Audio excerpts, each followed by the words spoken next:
Male catheter insertion. First things you need to do is to check your patient's orders, make sure you're the right patient, make sure you explain the procedure to your patient, and then you make sure you gather your supplies. I also have made sure that the patient is ready. The bed is at waist height. He has his gown pulled up, the blankets pulled down, his legs are out at about 45-degree angle from each hip, and then I make sure I have my supplies. I have my fluid catheter kit. I have a towel with a washcloth and a clean pair of gloves so that when I'm all done putting in the catheter, I can clean it out. Now, because I'm setting up my sterile field on the bedside table in front of me, I'm going to put the towel, washcloth, and gloves on the bed simply where I want them to be when we're done. I'm going to take out my catheter kit from the packaging. I'm going to throw away the outside packaging. I also have a garbage can at my foot, so you may see me drop some things off the end of the field, and that's where they're going. The first flap always goes away from me. After that, I walk it around to make sure that I don't cross over my sterile field. Now, the first strip that's in here, I'm going to reach over, I'm going to pull it up and out, and I'm going to bring it to my patient, making sure that I know that I can walk around the edges, because I have a 1-inch stone margin, or continuous margin, excuse me, and I'm going to bring it and I'm going to slide it in there so that I have another little mini sterile field to work with. Now, if I had someone on the other side of the bed, they could reach over and help with it, but because I don't, for demonstration purposes, this is just going to hold right. Now I'm going to come back to my sterile field that I have on the bedside table, and the next thing that I see in my kit is my sterile gloves. So I'm going to take those out. I'm going to step next to my kit over there, and I'm going to put on my sterile gloves. Open them up. First glove I grab with a cuff, up and away, slide on, reposition the cuff once if I need to. Second glove, cuff, hitch up my cuff, up and away, pull it on, no repositioning. If you have any questions about sterile gloving, please see the sterile gloving video that's on the YouTube website as well. Now, I'm going to finish getting my sterile field ready. What I'm going to do is I'm going to separate these two. Remember, there's a 1-inch border, so as long as I stay within that, I'm fine. Fenestrated drape, I don't need. I'm going to open up my iodine by tearing it down like this. You'll notice in the female catheter that I do not do that. That is just safe supplies. This one I'm actually going to do is going to see it. It's liquid, so be careful. Soak all the cotton balls. I'm going to squirt my lube into this area, particularly through drugs. Those are the garbage can. Then I'm ready for my catheter. So I'm going to move over to my catheter in the box, and I'm going to take off the blue sterile covering. Now when I do this, I need to make sure that I don't contaminate my catheter. The catheter is very flexible, and so you have to make sure you walk it out to make sure that you maintain control of it. This blue piece is not garbage, so it goes in my garbage can. Once I have that ready, I put this back in. I don't want it flopping around. I want it to be safe. The last thing I need to do is I need to take my sterile water syringe and I need to make sure that I connect it to my pintail here, which is the balloon insertion port right there. I do not have to test my balloon because this is a barred catheter, so I don't test my balloon. Now I'm going to put these back together so that I can move the sterile field to the bed.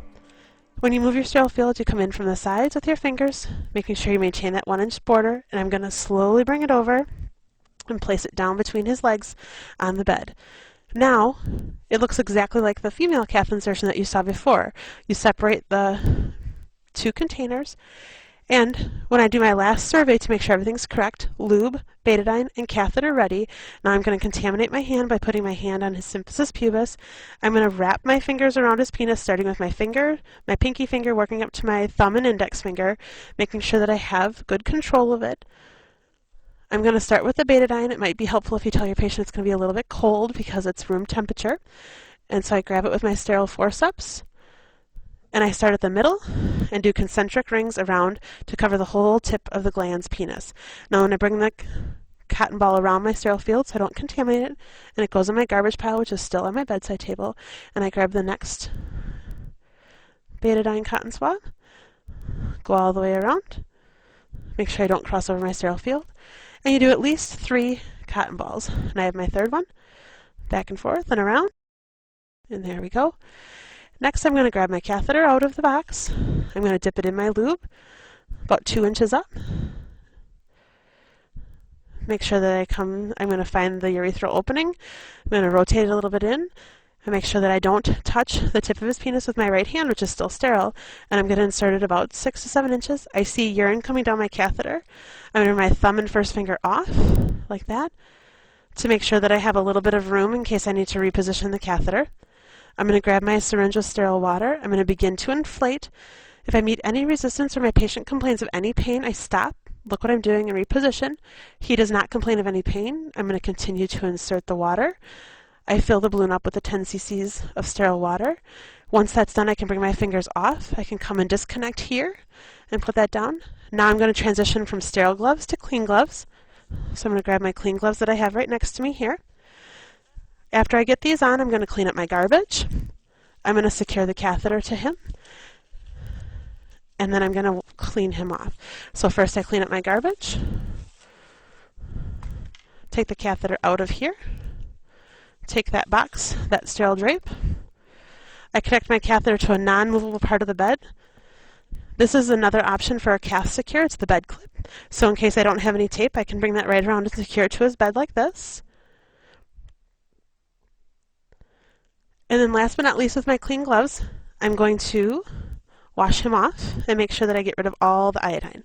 So I take my washcloth, which was wrapped up in my towel, and I go around the tip of his penis, making sure that I reposition. I start at the base, and I come off, and I do that again. And then I make sure that I dry him off. My clean gloves come off. And then I make sure that my patient is covered, and I put the bed down. Once I put the bed down, I may wash my hands, and then I'm going to document. And remember, I document the type of catheter I put in, the size of catheter, if I had any difficulties, and the amount of urine, the color of the urine, the quality of the urine, and that is male catheter insertion.